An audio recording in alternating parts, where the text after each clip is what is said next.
S, ಇಡೀ ರಾಜ್ಯವೇ ಆವರಿಸ್ಕೊಂಡ್ಬಿಟ್ಟಿತ್ತು ಕಬ್ಬಿನ ಜ್ವಾಲೆ ಹಿಂಗಾಗೋಗ್ಬಿಟ್ಟಿತ್ತು ಅಂತಂದ್ರೆ ಇಡೀ ರಾಜ್ಯವೇ ಎಲ್ಲಿ ಸುಟ್ಬಿಡ್ತು ಅನ್ನುವಂತ ಪರಿಸ್ಥಿತಿಯಲ್ಲಿ ಇದ್ವಿ ನಾವೆಲ್ಲರೂ ಕೂಡ. ಬೆಳೆ ನಿಗದಿಗೆ ರೈತರು ಪಟ್ಟು ಸರ್ಕಾರಕ್ಕೆ ಒಂದು ಕಡೆ ಇಕ್ಕಟ್ಟು. ಇದು ಹೆದ್ದಾರಿಗಳು ಬಂದಾಯ್ತು, ಮೊಳಗಿದ ರೈತರ ಕಹಳೆ. ಇದು ಅನ್ನದಾತರ ಆಕ್ರೋಶ, ಮಂಡಿ ಊರಿದ ಸರ್ಕಾರ. ಕಬ್ಬಿನ ಕಾಡ್ಗಿಚ್ಚು, ಊರಲ್ಲೂ ಕೂಡ ಪ್ರತಿಭಟನೆ. ಎಲ್ಲಿ ಬೇಕಾದಲ್ಲೂ ಕೂಡ ರೈತರು ಸಿಡಿದೆದ್ಬಿಟ್ರು. ಹಿಂಗಾಗೋದ್ರೆ ಸರಿ ಹೋಗೋದಲ್ಲ ಇದು. ನಾವು ಪ್ರತಿಭಟನೆ ಮಾಡಲೇಬೇಕು. ನಮ್ಮ ಬೆಳೆಗೆ ನಾವು ಬೆಳೆಯನ್ನ ಒಂದಿಟ್ಟು ಸರಿಯಾದಂತ ಬೆಲೆ ಸಿಗಬೇಕು ಅಂತಂದ್ರೆ ನಾವು ರಸ್ತೆಗಿಳಿಬೇಕು. ನಮ್ಮ ಹೋರಾಟ ನಾವೇ ಮಾಡಬೇಕು ಅಂತ ಮನದಟ್ಟಾಯ್ತು ರೈತರಿಗೆ. ಯಾವಾಗ ಅಂತಂದ್ರೆ ನಾವು ಬೆಳೆದಿರುವಂತ ಬೆಳೆಗೆ ಸರಿಯಾದಂತ ಬೆಂಬಲ ಬೆಲೆ ಸಿಗ್ತಾ ಇಲ್ಲಲ್ಲಪ್ಪ. ಅನ್ನದಾತನೇ ಇಷ್ಟು ಕಷ್ಟ ಪಡಬೇಕಾದಂತ ಸಂದರ್ಭದಲ್ಲಿ ಬೇರೆಯವರ ಪರಿಸ್ಥಿತಿ ಹೆಂಗೆ? ಹಾಗಾದ್ರೆ ಈ ರೀತಿಯಾಗಿ ಅನುಮಾನ ಆರಂಭ ಆಗಿಬಿಡ್ತು. ಇವೆಲ್ಲವೂ ಕೂಡ ಆದ ನಂತರ ಇದೀಗ ಒಂದು ಕಡೆ ಗಮನಿಸ್ತಾ ಹೋದ್ರೆ ಹೌದ್ರಿ, ಕಾಡ್ಗಿಚ್ಚಿನಂತೆ ಒಂದು ಕಡೆ ಹಬ್ಬಿಡ್ತು. ಊರಲ್ಲೂ ಕೂಡ ಪ್ರತಿಭಟನೆ ಆರಂಭ ಆಯಿತು. ಮೊದಲಿಗೆ ಗುರ್ಲಾಪುರದಲ್ಲಿ ಹೆಂಗಾಗೋಗ್ಬಿಡ್ತು ಅಂತಂದ್ರೆ ಒಬ್ರು ರೈತ ಮುಖಂಡರು ಒಬ್ರು ಇಬ್ರು 3 ಜನ 4 ಜನ ಒಂದು ರೀತಿಯಾಗಿ ಆರಂಭ ಆಯಿತು. ಈ ಪ್ರತಿಭಟನೆ ಆರಂಭ ಆದಂತ ಸಂದರ್ಭದಲ್ಲಿ ನಿಜವಾಗ್ಲೂ ಕೂಡ ಎಷ್ಟರ ಮಟ್ಟಿಗೆ ರೈತರು ಪ್ರತಿಭಟನೆ ಮಾಡ್ತಾರೆ ಅಂತ ಊಹೆಯನ್ನು ಕೂಡ ಆಗಿರಲಿಲ್ಲ. ಎಷ್ಟು ಜನ ಸೇರ್ತಾರೆ, ಎಷ್ಟು ಜನ ಭಾಗಿಯಾಗ್ತಾರೆ, ಇವರೆಲ್ಲರೂ ಕೂಡ ಒಂದ್ ಕಡೆ ಒಗ್ಗಟ್ಟಾಗ್ತಾರೆ ಅಂತ ಸರ್ಕಾರಕ್ಕೂ ಕೂಡ ನಿದ್ದೆಯಲ್ಲೂ ಕೂಡ ಅವ್ರಿಗೆ ಗೊತ್ತಿರಲಿಲ್ಲ. ಎಲ್ಲಿ ಇವರು ಒಗ್ಗಟ್ಟಾಗ್ಬಿಟ್ರೆ ಏನಾಗೋಗ್ಬಿಡುತ್ತೆ ಅನ್ನುವಂಥ ಲೆಕ್ಕಾಚಾರದಲ್ಲಿ ಇದ್ರು. ಹಿಂಗಾದ್ರೂ 4 ಜನ ಪ್ರತಿಭಟನೆ ಮಾಡ್ತಾ ಇದ್ದಾರೆ, 4 ಜನ ಬೆಂಗಳೂರನ್ನ ಕರೆಸಿ ಒಂದಿಷ್ಟು ಮಾತಾಡಿ ಕಳಿಸ್ಬಿಡೋಣ ಅನ್ನುವಂಥ ಲೆಕ್ಕಾಚಾರದಲ್ಲಿ ಇದ್ರು. ಆದ್ರೆ ಹಿಂಗಾಗ್ಲಿಲ್ಲ ಇಲ್ಲಿ. ಯಾಕೆ ಹೇಳಿ? ಪ್ರಮುಖವಾಗಿ ಅಲ್ಲಿ ರಸ್ತೆಗಿಳಿದವರು ತನ್ನ ಹೋರಾಟಕ್ಕಾಗಿ, ತಾನು ಬೆಳೆದಿರುವಂತ ಬೆಳೆಗೋಸ್ಕರ ಅವರು ಹೋರಾಟಕ್ಕಿಳಿದ್ರು. ಯಾರ್ದೋ ಒಂದಿಷ್ಟು ಮನೆಗೋಸ್ಕರ, ಯಾರ್ದೋ ಆಸ್ತಿಗೋಸ್ಕರ ಇಳಿದಿರಲಿಲ್ಲ. ತಾನು ಬೆಳೆದಿರುವಂತ ಬೆಳೆ ಹಗಲು ರಾತ್ರಿ ಅನ್ನದೇ ಮಕ್ಕಳ ರೀತಿಯಾಗಿ ಬೆಳೆಯನ್ನ ಸಾಕ್ತಾರೆ ರೈತರು. ಮಕ್ಕಳ ರೀತಿಯಾಗಿ ಬೆಳೆಯನ್ನ ಬೆಳೆಸ್ತಾರೆ. ಯಾಕೆ ಹೇಳಿ? ಪ್ರಮುಖವಾಗಿ ಬಿಸಿಲು ಗಾಳಿ ಎನ್ನದೆ ವರ್ಷದ 24 ಗಂಟೆಗಳ ಕಾಲ ರೈತ ತನ್ನ ಬೆಳೆಯನ್ನ ಮಕ್ಕಳ ರೀತಿಯಾಗಿ ಬೆಳೆಸ್ತಾನೆ. ಆ ಬೆಳೆದಿರುವಂತ ಬೆಳೆಗೆ ಸರಿಯಾದಂತ ನಿಗದಿಯಾದಂತ ಬೆಲೆ ಸಿಗ್ತಾ ಇಲ್ಲಲ್ಲ ಅಂತ ಒಂದು ಕಡೆ ಆಕ್ರೋಶ, ಒಂದು ಕಡೆ ಅಸಮಾಧಾನ. ಹಿಂಗಾಗೋಗ್ಬಿಟ್ರೆ ಪ್ರತಿ ಬಾರಿಯೂ ಕೂಡ ನಾವು ಪ್ರತಿಭಟನೆ ಮಾಡ್ತೀವಿ, ಪ್ರತಿ ಬಾರಿಯೂ ಕೂಡ ಮನವಿಯನ್ನು ಸಲ್ಲಿಸ್ತೇವೆ, ಪ್ರತಿ ಬಾರಿಯೂ ಕೂಡ ಮಾಲೀಕರ ಜೊತೆ ಮಾತುಕತೆ ಆಗುತ್ತೆ, ಆದ್ರೆ ಕಾರ್ಯರೂಪಕ್ಕೆ ಯಾವುದು ಕೂಡ ಬರ್ತಾ ಇಲ್ಲ ಅಂತ ರೈತರು ಒಂದು ಕಡೆ ತಮಗೆ ತಾವೇ ಮಾತಾಡ್ಕೊಳ್ಳೋದು, ಮನೆಗೆ ಹೋಗೋದು, ಮಾತಾಡ್ಕೊಳ್ಳೋದು, ಮನೆಗೆ ಹೋಗ್ಬಿಡೋದು. ಒಂದು ಕಡೆ DC ಅವರಿಗೆ ಮನವಿ ಪತ್ರ ಕೊಡೋದು, CM ಸಿದ್ದರಾಮಯ್ಯ ಅವರಿಗೆ ತಲುಪಿಸಿ ಅಂತ ಹೇಳೋದು, ಫೋಟೋ ತೆಗೆಯೋದು, ಮನೆಗೆ ಹೋಗ್ಬಿಡೋದು. ಹಂಗೆ ಆಗೋಗ್ಬಿಡ್ತಾ ಇತ್ತು. ಸರಿ ಸುಮಾರು ಇದು ಈ ಪ್ರತಿಭಟನೆ ಇದೆಯಲ್ಲ, ನಿನ್ನೆ ಮೊನ್ನೆ ಪ್ರತಿಭಟನೆ ಅಲ್ಲ ರೀ, ಈ 9 ದಿನದ ಪ್ರತಿಭಟನೆ, ಇದರ ಇತಿಹಾಸನೇ ಇದೆ. ಒಂದು ದೊಡ್ಡದಾದಂಥ ಇತಿಹಾಸ ಇದೆ. ಯಾಕೆ ಅಂತಂದ್ರೆ ಇಲ್ಲಿ ಹಸಿರು ಕ್ರಾಂತಿ, ಹಸಿರು ಸೇನೆ, ರೈತರು ಏನಾದ್ರೂ ಒಗ್ಗಟ್ಟಾಗಿರ್ಲಿಲ್ಲ ಅಂತಂದ್ರೆ ಈ ಪರಿಹಾರ ಸಿಗ್ತಾ ಇರಲಿಲ್ಲ. ಒಂದು ಕಡೆ ಫ್ಯಾಕ್ಟರಿ ಅವರು ಕೂಡ ನಮ್ಮನ್ನ ಕಡೆಗಣಿಸ್ಬಿಡ್ತಾ ಇದ್ರು.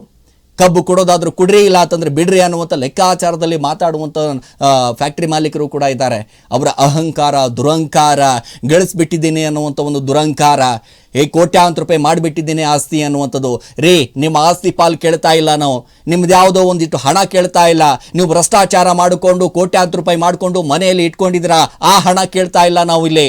ಅಥವಾ ಬೇರೆಯವರ ಹೆಸರಿನಲ್ಲಿ ಆಸ್ತಿ ಮಾಡಿ, ಸಂಬಂಧಿಕರ ಆಸ್ತಿ ಮಾಡಿ, ಅವ್ರ ಕಡೆ ಆಸ್ತಿ ಮಾಡಿ, ಆ ಬ್ಯಾಂಕಲ್ಲೋ ಈ ಬ್ಯಾಂಕಲ್ಲೋ ಅಥವಾ ಇಡೀ ವಿಶ್ವಾದ್ಯಂತ ಬೇರೆ ಬ್ಯಾಂಕ್ಗಳಲ್ಲಿ ನೀವು ಹಣ ಇಟ್ಟಿರಲ್ಲ, ಆ ಹಣ ಕೇಳಿಲ್ಲ ನಾವು ಕೇಳ್ತಾ ಇರುವಂಥದ್ದೇನೋ, ನಾವು ಬೆಳೆದಿರುವಂತ ಬೆಳೆಗೆ ಸರಿಯಾದಂತ ಬೆಂಬಲ ಬೆಲೆ ಕೊಡಿ ಅಂತ ಕೇಳ್ತಾ ಇರುವಂಥದ್ದು, ಕಬ್ಬಿಗೆ ಬೆಲೆ ಕೊಡಿ ಅಂತ ಹೇಳ್ತಾ ಇರುವಂಥದ್ದು. ಯಾರ್ದು ಆಸ್ತಿಗೋಸ್ಕರ ಆಸೆ ಪಡುವಂತ ಅನ್ನದಾತರಲ್ಲ ರೀ ನಾವು. ದುಡ್ಡು ತಿಂತೀವಿ ನಾವು, ತಾಕತ್ತಿದೆ. ರೈತನ ಗತ್ತು ಅನ್ನುವಂಥದ್ದು ಏನು ಅಂತ ತೋರಿಸಿದ್ದು ಇದೇ 9 ದಿನಗಳಲ್ಲಿ. ಸರ್ಕಾರವು ಕೂಡ ಬುಡ ಅಲ್ಲಾಡೋಯ್ತಲ್ಲ, ಕುರ್ಚಿ ಎಲ್ಲಿ ಹೋಗ್ಬಿಡುತ್ತೆ ಅಂತ ಸರ್ಕಾರವು ಕೂಡ ಶಾಂತ ಆಗೋಗ್ಬಿಡುತ್ತಲ್ಲ. ಇದು ರೈತನ ಗತ್ತು ಅಂತಂದ್ರೆ ಏನು ಅಂತ, ರೈತನ ಪವರ್ ಏನು ಅನ್ನುವಂಥದ್ದು ಗೊತ್ತಾಯ್ತು. ಹಸಿರು ಸೇನೆ ಒಂದು ಕಡೆ, ಎಲ್ಲಿ ರೈತನ ಹಸಿರು ಟಾವೆಲ್ ಒಂದು ಕಡೆ ಹೆಗಲ ಮೇಲೆ ಬಿದ್ದು ರಸ್ತೆಗೆ ಇಳಿದ್ರು ಅಂತಂದ್ರೆ ನಿಜವಾಗ್ಲೂ ಕೂಡ ಮುಂದೆ ಏನಾಗುತ್ತೆ ಅದಕ್ಕೆಲ್ಲವೂ ಕೂಡ ಅನಾಹುತಿಗೆ ನೀವೇ ಹೊಣೆಗಾರರಾಗ್ತೀರ. ಅದಕ್ಕೋಸ್ಕರ ಸರ್ಕಾರ ಎಚ್ಚೆತ್ಕೊಳ್ತು. ಏನಾಯ್ತು? ಸರ್ಕಾರ ನೋಡಿ ಈಗ 3300 ರೂಪಾಯಿ ಹಿಂಗ್ ಮಾಡ್ಬಿಡ್ತು.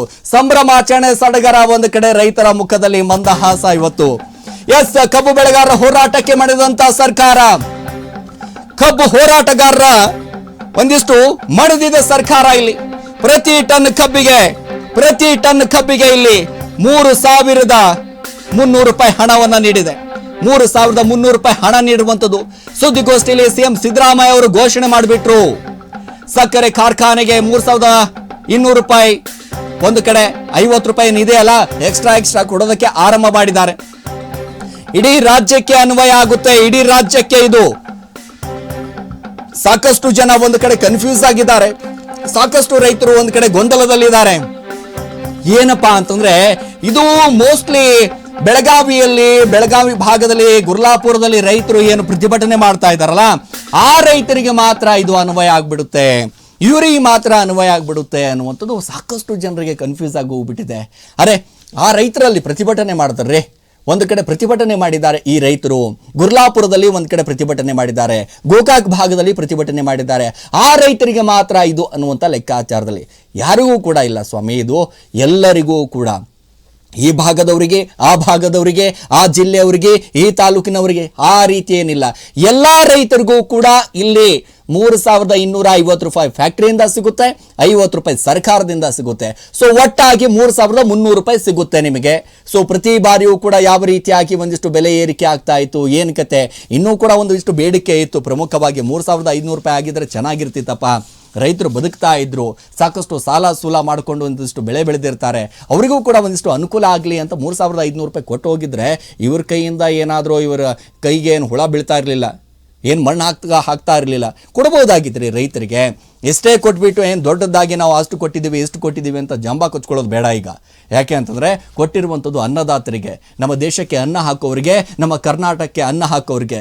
ಏನಾದರೂ ರೈತರ ಕೈ ಕೆಸರು ಆಗಲಿಲ್ಲ ಅಂತಂದರೆ ಬಾಯಿ ಮೊಸರು ಆಗೋದಿಲ್ಲ ನಮ್ಮದು, ಯಾವುದೂ ಕೂಡ ನಾವು ತಿನ್ನೋಕ್ಕೆ ಗತಿ ಇಲ್ಲ, ಆ ರೀತಿ ಪರಿಸ್ಥಿತಿ ಆಗೋಗ್ಬಿಡುತ್ತೆ. ಸೊ ಅದಕ್ಕೋಸ್ಕರ ನೋಡಿ ರೈತರು ಕೂಡ ಇದೀಗ ಒಂದು ಕಡೆ ಸಿಡಿದೆದ್ದಂಥ ಸಂದರ್ಭದಲ್ಲಿ ಆಗಿರುವಂಥ ಒಂದಿಷ್ಟು ಅನಾಹುತಕ್ಕೆ ನೇರ ಹೊಣೆಗಾರರು ಇದೇ ಸರ್ಕಾರ ಆಗುತ್ತೆ.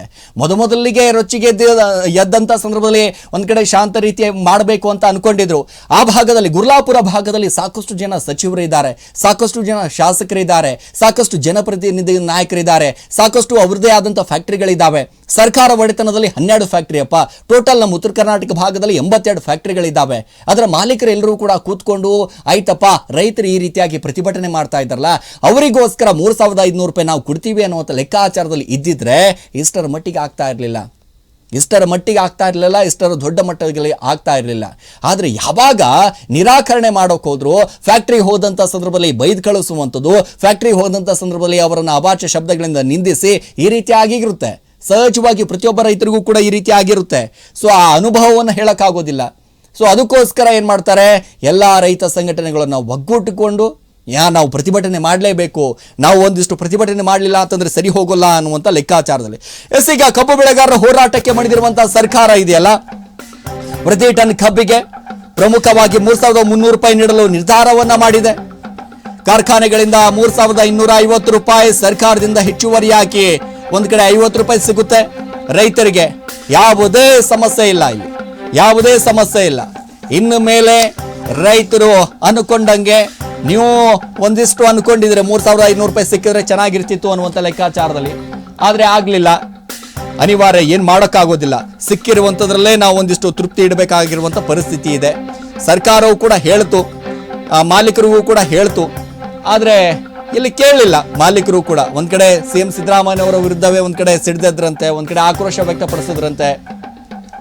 ಸೊ ಎಲ್ಲವೂ ಕೂಡ ನಡೀತು. ಇವತ್ತು ಪ್ರಮುಖವಾಗಿ ಏನೇನಾಯಿತು, ಏನು ಕತೆ, ಇವತ್ತು ಮೀಟಿಂಗ್ನಲ್ಲಿ ಒಂದು ಕಡೆ ಪ್ರತ್ಯೇಕವಾದಂಥ ಸಭೆಗಳಾಯಿತು. ಇವತ್ತು ರೈತ ಮುಖಂಡರ ಜೊತೆ ಒಂದು ಕಡೆ ಪ್ರತ್ಯೇಕವಾದಂಥ ಸಭೆ, ಮತ್ತೊಂದು ಕಡೆ ಈ ಮುಖಂಡರ ಜೊತೆ ಒಂದು ಕಡೆ ಸಭೆ, ಈ ಮಾಲೀಕರ ಜೊತೆ ಒಂದಿಷ್ಟು ಸಭೆ ಆಯಿತು.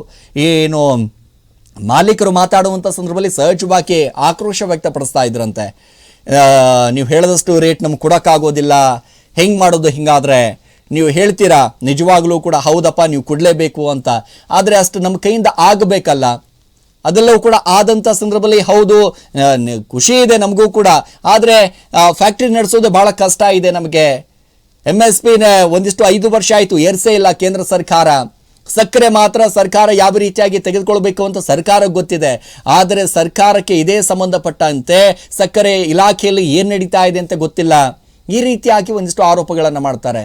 ನೋಡಿ, ಒಂದು ಕಡೆ ನೀವು ಇವಾಗ ಬೆಲೆ ಏರಿಸಿ ಅಂತ ಹೇಳ್ತಾ ಇದ್ದೀರಾ, ಇದೇ ಬೆಲೆ ನಾವು ಕೂಡ ಏರಿಸಿ ಅಂತ ಬಹಳಷ್ಟು ಮನವಿ ಮಾಡಿದ್ವಿ, ಅದನ್ನ ಕೂಡ ಕೇಂದ್ರ ಸರ್ಕಾರದ ಮುಂದೆ ನೀವು ಇಟ್ಟಿದ್ದೀರಾ ಅಂತ CM ಸಿದ್ದರಾಮಯ್ಯ ಅವರಿಗೆ ಪ್ರಶ್ನೆಯನ್ನ ಮಾಡಿದ್ರು. ಇವತ್ತು ಕಾರ್ಖಾನೆ ಮುಖಂಡರು ಒಂದಿಷ್ಟು ಸಹಜವಾಗಿ ಮಾತುಗಳು ಕೇಳಿ ಬಂತು. ಇವತ್ತು ಎಲ್ಲವೂ ಕೂಡ ಇವತ್ತು ಬಹಳಷ್ಟು ಚರ್ಚೆಗಳಾಗಿದ್ದಾವೆ. ಇವತ್ತು ಒಂದೊಂದೇ ರೀತಿಯಾದಂಥ ಚರ್ಚೆಗಳಲ್ಲ, ಸಾಧಕ ಬಾಧಕಗಳ ಬಗ್ಗೆಯೂ ಕೂಡ ಚರ್ಚೆ ಆಗಿದೆ.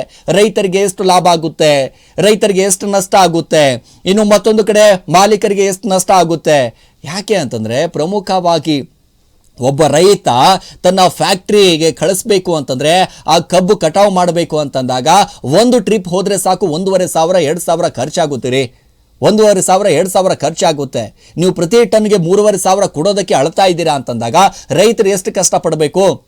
ಏನಾದರೂ ಗಾಡಿ ಒಂದು ಕಡೆ ಮಧ್ಯದಲ್ಲಿ ನಿಂತ್ಕೊಂಡ್ಬಿಡ್ತಪ್ಪ, ಏನಾದರೂ ಗಾಡಿ ಒಂದಿಷ್ಟು ಪಲ್ಟಿ ಆಯಿತು, ಅವಾಗಲೂ ಕೂಡ ರೈತರೇ ತಾನೆ, ಏನು ಫ್ಯಾಕ್ಟ್ರಿಯವರು ಬಂದ್ಬಿಟ್ಟು ತುಂಬಿಕೊಂಡು ಹೋಗ್ತೀರಾ? ಇಲ್ಲ, ಅದು ಯಾರು ಅನುಭವಿಸ್ಬೇಕು? ರೈತರೇ ಅನುಭವಿಸ್ಬೇಕು. ಅಥವಾ ಗಾಡಿ ಏನಾದರೂ ಒಂದಿಷ್ಟು ಸಿಕ್ಕಾಕೊಂಡಂಥ ಸಂದರ್ಭದಲ್ಲಿ JCB ತರಬೇಕು, ಮತ್ತೊಂದು ಗಾಡಿ ಟೋಚಾ ಮಾಡಬೇಕು, ಅದೆಲ್ಲವೂ ಕೂಡ ಮಾಡಬೇಕಾಗಿರುವಂಥದ್ದು ಯಾರು? ಏನಾದರೂ ಫ್ಯಾಕ್ಟ್ರಿ ಅವರು ಬಂದ್ ಮಾಡ್ತಾರಾ? ಅಯ್ಯಯ್ಯೋ ಮಲ್ಲಪ್ಪ ಕಲ್ಲಪ್ಪ ನಿನ್ನ ಟ್ಯಾಕ್ಟ್ರಿ ಸಿಕ್ಕಾಕೊಂಡ್ಬಿಟ್ಟಿದೆ, ತಡಿಯಪ್ಪ ನಾನು ಬಂದು ಓಪನ್ ಮಾಡಿ ಕೊಡ್ತೀನಿ, ಬಂದು ನಾನು ತೆಗೆದು ಕೊಡ್ತೀನಿ ಅಂತ ಹೇಳ್ತಾರಾ? ಇಲ್ಲ ತಾನೆ. ಅದಕ್ಕೆಲ್ಲವೂ ಕೂಡ ವೆಚ್ಚ ಭರಿಸೋದು ಯಾರು? ನಾವೇ. ಸೊ ಇವೆಲ್ಲವೂ ಕೂಡ ಇದ್ದಂಥ ಸಂದರ್ಭದಲ್ಲಿ ಸಾಧಕ ಬಾಧಕಗಳನ್ನ ನೀವು ಕೂಡ ನೋಡ್ತೀರಾ ಅಂತಂದಾಗ ಇದು ಕೂಡ ಗಮನ ಹರಿಸ್ಬೇಕಲ್ವಾ? ಒಂದಿಷ್ಟು ಟೋಳಿಗಳು ಬರ್ತಾವೆ ಅಂತಂದಾಗ, ಕಬ್ಬು ಕಡೆಯವರು ಬರ್ತಾರೆ ಅಂತಂದಾಗ ಯಾವ ರೀತಿಯಾಗಿರುತ್ತೆ, ಏನು ಕತೆ, ಅದು ಕೂಡ ಗಮನಿಸಬೇಕು. ಬರೀ ನೀವು ಫ್ಯಾಕ್ಟ್ರಿ ಮಾಲೀಕರ ಬಗ್ಗೆಯೂ ಕೂಡ ಒಂದಿಷ್ಟು ಯೋಚನೆ ಮಾಡ್ತಾ ಹೋದ್ರೆ ನಿಜವಾಗಲೂ ಕೂಡ ರೈತರ ಬಗ್ಗೆ ಯೋಚನೆ ಮಾಡೋರು ಯಾರ್ರೀ? ಹಾಗಾದ್ರೆ ರೈತರ ಬಗ್ಗೆ ಕಷ್ಟಪಡೋರು ಯಾರು?